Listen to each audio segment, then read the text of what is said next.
Saya bersama dengan Cikgu Diok pergi ke tempat lori yang terbengkalai untuk buat jalan ini. Dan ni dia Cikgu Diok akan jelaskan mengapa begitu teruknya. Kita tengok ada berapa lori di sini. Dan cuba jelaskan ni Cikgu Diok berkenaan dengan lori yang ada. Cuba ambil gambar lori ini. Yang ada 3 biji ni terbengkalai di sini. Nanti kata kami orang tak cerita. Okey, Cikgu Diok ulaskan perkara ini. Ini lori ini kita boleh pergi ke sini. Okey. Dekat ya. Jadi untuk makluman semua, inilah lori yang mereka gunakan untuk mula-mula projek ini berjalan dulu. Jadi mereka gunakan lori ini yang saudara-saudari boleh nampak sekarang ini yang sama juga tersadai macam jalan ini yang sudah berapa lama kita tengok belum lagi siap-siap, dan sekarang ini nampak rumput sebagainya sudah begitu tinggi, dan 3 buah lori ini sudah tersadai yang, sini berapa lama? Ya, ini lori yang tersadai itu ya. Ini nampak. Ini satu, ke sana satu, yang tu belakang tu satu. Ada ni jalan tu. Yang jalan tu yang sepatutnya dibuat tu. Tetapi dia tak buat. Jadi apa yang kami cakap di hadapan tadi, itulah dia. Jadi Cikgu Diok boleh ulas sedikit lagi berkenaan dengan isu yang jalan ini. Seandainya Cikgu Diok menang dalam PRU ke-15 ni, adakah Cikgu Diok cuba untuk menyelesaikan isu yang seperti ini? Okey, terima kasih Saudara Daniel. Jadi seperti mana yang kita sudah maklum bahawa jalan ini merupakan nadi penggerak untuk kita di Jalan Pedawan ini, yang mana telah terbengkalai begini dan tidak diusahakan oleh kerajaan yang sedia ada. Jadi sekiranya rakyat-rakyat di Puncak Borneo ini memilih saya sebagai wakil rakyat di Puncak Borneo, maka kita akan buat yang terbaik untuk rakyat di Puncak Borneo. Salah satu daripadanya ialah kita akan coba usahakan jalan ini, yang saya rasa ini memang jalan sakit, projek sakit. Jadi kita akan coba usahakan, walaupun kita tidak bina yang baru, tapi kita mungkin akan memperbesarkan jalan ini, dan di mana selekoh yang kita perlu turunkan, rendahkan, kita akan rendahkan, dan di mana jalan yang kita perlu luruskan, kita akan coba usaha luruskan. Jadi saya minta dan menyeru kepada rakyat di Puncak Borneo ini, terutama yang di kawasan Bambung ini, jalan ini, dan mereka-mereka yang berdekatan, supaya pilihlah Pakatan Harapan dan pilihlah Cikgu Diok Anadios untuk menjadi wakil anda di Puncak Borneo. God will, kita akan usahakan untuk perbaiki jalan ini. Okey? Okey, ini sebahagian daripada jalan yang kita lalui yang saya cakap daripada awal-awal tadi. Kita lihat ni, ini adalah atas bukit yang tinggi tau. Kalau musim hujan, dia dikatakan oleh penduduk selalu runtuh. Jadi dia amat berbahaya perjalanan ini. Dan di sana tu pula ada tiang elektrik di atas tu. Tapi jalan ni pun gelap waktu malam. Tak ada elektrik ya Cikgu? Tak ada elektrik. Ini memang jadi apa ulasan Cikgu dengan projek yang terbengkalai yang menyusahkan penduduk ini? Okey, jadi sekarang ini kita berada di sebahagian daripada Jalan Pedawan yang kita nampak di sini. Kita boleh nampak yang tinggal cuma tanah merah, dan di sebelah sana kon dah berlubang, amat berbahaya kepada penunggang-penunggang dan juga pemandu-pemandu. Dan kita lihat di bahagian ini, kalau hujan, tanah ini akan runtuh, akan mengalir ke jalan raya dan mengakibatkan jalan ini licin.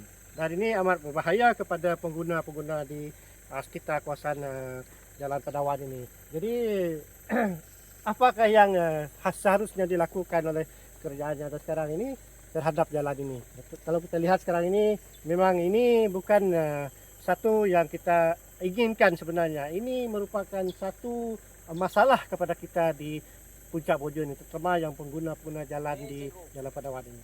Ni Cikgu, kita boleh bawa sana. Tengok ni, antara kiri dan kanan ni, di sana dah ada lubang, di sini dah ada gaung.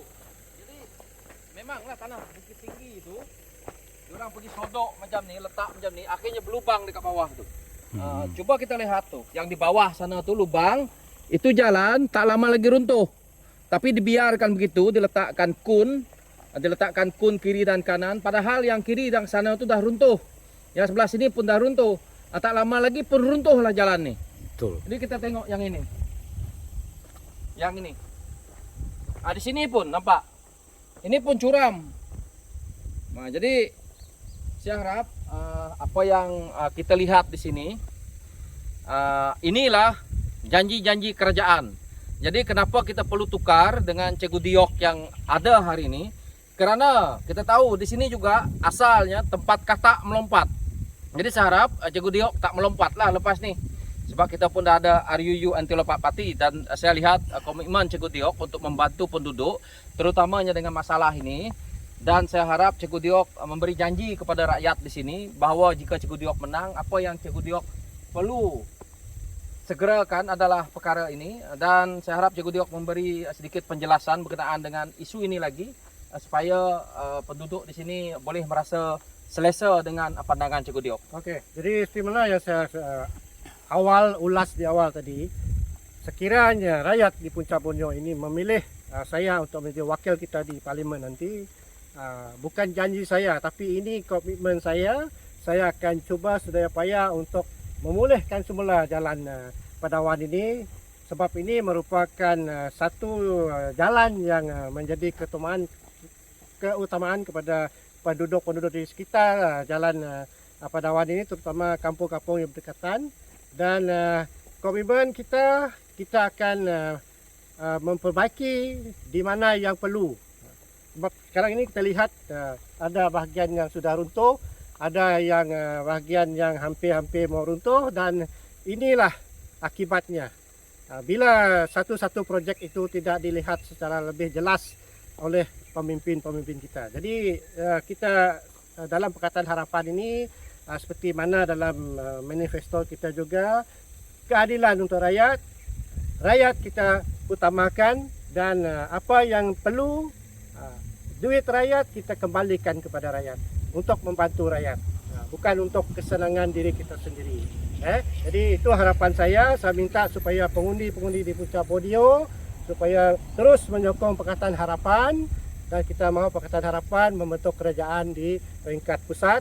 Dan selepas itu kita boleh melakukan lebih banyak lagi untuk rakyat-rakyat terutama di Puncak Borneo ini. Cikgu, saya nak tanya Cikgu, ini projeknya dah berapa lama ni Cikgu? Ini projek yang ini sebelum PRN 12. Ini sama juga dengan projek yang sana tadi? Sama dengan yang itu, dia memang satu kali.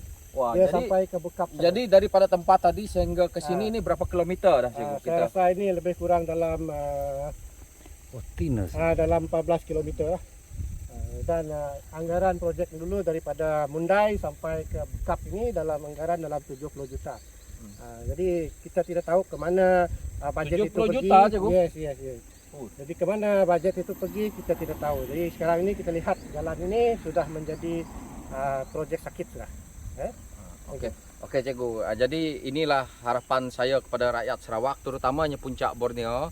Kita bersama-sama undi Cikgu Diok agar beliau boleh meneruskan dan boleh melihat keadaan-keadaan jalan yang kita lihat yang mana projek sakit, supaya rakyat di sini boleh menjalankan kerja harian, boleh ke pasar, boleh bolak-balik untuk bekerja dengan nyaman dan selesa. Kerana kita tahu kawasan ini amat berbahaya sekali.